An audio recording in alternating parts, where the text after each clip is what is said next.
Good morning বন্ধুরা, কেমন আছো? আশা করি ভালো আছো, আমিও ভালো আছি। আজ নতুন একটা ভিডিওয় তোমাদের ওয়েলকাম। তো চলো, আমি সারাদিন কি কাজ করি না করি তোমাদের সঙ্গে সমস্তটাই শেয়ার করব।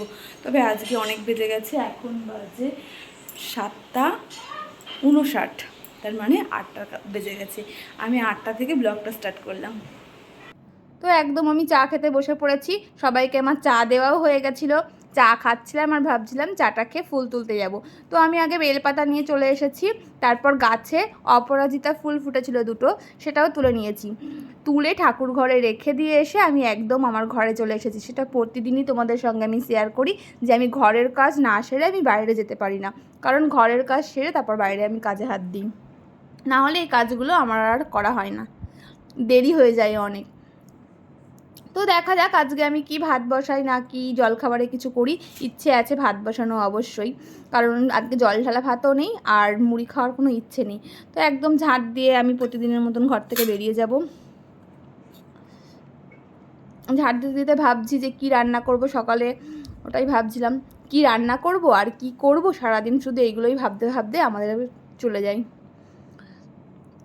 তারপরে আমার ভাবছি ঝুড়িতে বাসন আছে, বাসনগুলো আমাকে গোছাতে হবে, তারপর আমি সবজি কাটতে বসতে পারবো। তার জন্য আমি আগেই বাসনগুলো তুলে নিচ্ছিলাম। বাসনগুলো তুলে রাখলে আমার সবজি কাটতে সুবিধা হয়। তো আমি আগেই বাসনগুলো গুছিয়ে টুছিয়ে ওই জন্য আমি একবারে সবজি কাটতে বসবো। তো আমি এখানে ভাত বসিয়ে দিয়েছি। এবার ভাত বসিয়ে আমি বসে পড়েছিলাম সবজি কাটতে। তো সকালের আলু ভাজা আর বরবটি আর গাজর ভাজা করব, আর উচ্ছে দিয়ে লাউ দিয়ে ডাল করব, ওটা দুপুরের জন্য একবারে। আর পটল ভাজা করব, আর ঝিঙে আলু ডাঁটা এটা পোস্ত করব। তো এদিকে অশ্মিও পড়তে বসে গেছে, আমি ওকে মাঝে মাঝে ডিস্টার্ব করছিলাম, এটা একটু করে দে ওটা একটু করে দে। আমার ভাত নামিয়ে এদিকে আমি আলু ভাজাটাও বসিয়ে দিয়েছি। আলু ভাজাটা এদিকে হচ্ছে, আমার ডালটাও সিদ্ধ করা হয়ে গেছে।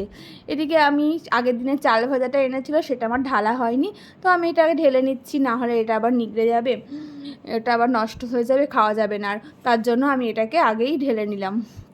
এদিকে আমার ডালটাও তখন সিদ্ধ করা হয়ে গেছিলো। ডালটা সিদ্ধ করার পর এটাকেও আমি কমপ্লিট করে ফেললাম। এটাকে নামিয়ে আমি এবার পটলটা ভেজে নেব। তারপর আমি অশ্মিকে খেতে দিতে হবে, এখনও কখন ভাবছি দেবো, ও পড়ছিল। তারপরে আমি পটলটা ভাজতে দিয়ে আমি জলটা ভরে নিলাম। এটাও আমার ফ্রিজে ঢোকাতে হবে, কারণ সমস্ত বোতলগুলো খালি হয়ে গেছিলো।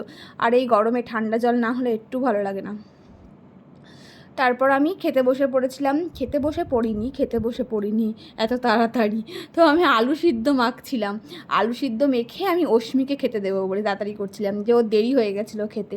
তারপর অশ্মি খেতে উঠে আমি পরে খেয়েছিলাম। আজকে আমি রান্না বসিয়ে দিয়েছিলাম, পোস্তটা করলেই আমার আজকে রান্না কমপ্লিট হয়ে যেত।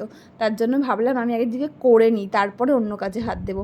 তারপরে এদিকে আমি ঠাকুরের বাসনটা মেজে নিচ্ছিলাম। ঠাকুরের বাসন মাজার পর জলখাবারের বাসনগুলোও হয়ে গেছিলো, সকালে যেগুলো খেয়েছিলাম সেগুলোকেও ধুয়ে নিলাম। সমস্ত কাজ কমপ্লিট করে আমি স্নান টান করে ভাবছিলাম কখন ফ্রি হব। এদিকে আমি বাসন মাজছিলাম আর অশ্মির সঙ্গে বকবক করছিলাম, অশ্মির সাথে কথা বলছিলাম। তো আমি অন্য কাজে কখনো হাত দিইনি, কারণ আমি একটা রান্নাটা আজকে সেরেছি। এদিকে জলটাও চলে এসেছিলো ভাতের জন্য, আমি একদম জল তুলে নিচ্ছিলাম যে ভাত বসাতে হবে বলে। একদম স্নান সেরে চলে এসেছি, রান্নাও কমপ্লিট হয়ে গেছে, শুধু ভাতটা বসালেই হবে। এখন ঠাকুর দেবো, ঠাকুর দিয়ে আসার পর ভাত বসাবো, তারপর যা কাজ থাকে করব। তো চলো এখন যাওয়া যাক ঠাকুর ঘরে, ঠাকুরটা আগে দিয়ে আসি, তারপরে আবার তোমাদের সামনে আসবো। এদিকে আমি বৃহস্পতিবার ছিল আজকে, তার জন্য আমি দুব্বো তুলে নিচ্ছিলাম, যে পুজো দেবো বলে, আজকে বৃহস্পতিবার ঘট পাততে হবে বলে। তো বাইরে কোথায় যাব, ওই জন্য আমি ঘরে টবের মধ্যেই আমি বসিয়ে রাখি, যে কোথাও যাতে না যেতে হয়। এদিকে ঠাকুর পুজো দেবো বলে আমি সমস্ত গুছিয়ে নিচ্ছিলাম। আজকে বৃহস্পতিবার ছিল, তার জন্য একটু দেরি হচ্ছিল। গুছিয়ে নেওয়ার পর আমি চলে যাব ভাত বসাবো আগে, তারপর আমি অন্য কাজে হাত দেবো। তো আমি চাল নিয়ে চলে এসেছি, আমি প্রতিদিনের মতন ওই চালটা আমি তুলে রাখলাম ঠাকুরের জন্য। ঠাকুর পুজো দেওয়া হয়ে গেছে, তারপর ভাতও বসিয়ে দেওয়া হয়ে গেছে, বাদ বাকি যা কাজ ছিল সেগুলোও সারা হয়ে গেছে। এবার আমি নুন চিনি শরবতটা খাবো, নুন চিনি শরবতটা খেয়ে তারপর মাথা আঁচড়াবো, শুরু করবো। তো চলো, তারপর আমি আসছি, আবার কি করি না করি অবশ্যই শেয়ার করব। নুন চিনি শরবতটা খাওয়ার কিছুক্ষণ পর আমার কিছু ফল কাটা ছিল, আমি এই ফলগুলো খেয়ে নিচ্ছিলাম। খেয়ে নেওয়ার পর অশ্মিকে পড়াতে বসেছিলাম। ওর যেহেতু এখন স্কুল ছুটি চলছে তার জন্য। তো তারপরে দুপুরের খেতে বসে পড়েছিলাম। সকালের বলেছিলাম আলু ভাজা, পটল ভাজা করেছিলাম আর ডালটা। খাওয়া দাওয়া একদম কমপ্লিট হয়ে গেছে সবার। এখন বাজে 3:14। চলো এখন একটু বিশ্রাম নেওয়া যাক, তারপরে আবার ইভিনিংয়ে দেখা হবে। আমার ওষুধ ছিল খাওয়ার পর, সেটাও আমার খাওয়া হয়ে গেছে। তো এখন একটু বিশ্রাম নেবো, একটু ঘুমাবো, তারপর আবার ইভিনিংয়ে তোমাদের সঙ্গে দেখা হবে। তো এই যে আমার কাছে এসে দুষ্টুমি করছে, এখানে দাঁড়িয়ে দাঁড়িয়ে আমাকে মুখ ভাঙাচ্ছে, এই করছে, এরকমই সারাদিন দুষ্টুমি করতে থাকে আমার সাথে। গুড ইভিনিং বন্ধুরা। তো অনেকক্ষণ উঠে পড়েছি, আর আমি ঘুম থেকে ওঠার সাথে সাথেই অশ্মি আমাকে এই জুসটা ধরিয়ে দিয়েছে, ফুটি। বলছে মা তুমি এটা খাও, আমার ভালো লাগবে। জানি না কেন এত পটাচ্ছে আজকে, দেখা যাক কি ডিমান্ড। তো চলো সন্ধেবেলায় এবার দেখা হচ্ছে, যদিও সন্ধে হয়ে এসেছে। আমি সত্যি জানি না কেন ও এত কিছু পটাচ্ছে আজকে, সত্যি আমি জানি না। আমি বসে আছি, ও চা করে নিয়ে চলে এসেছে আজকে আমাকে চা দেবে বলেই। দেখো পটাবো কেন, জানি না কেন এত এত কেন আদর হচ্ছে, বুঝতেই পারছি সেটা কোনো একটা বড় সড়ো কিছু।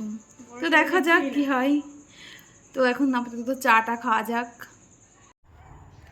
অশ্মি তো পড়তে বসেছিল, পড়তে বসে ওর খিদে পেয়ে গেছিলো, সন্ধেবেলায় টিফিন করছে, ও চাল ভাজা খাচ্ছে। না খাবো না, তুই খা, আমি হরলিক্স খাবো আজকে। যাই হোক, খেয়ে পড়তে বসবো, ঠিক আছে?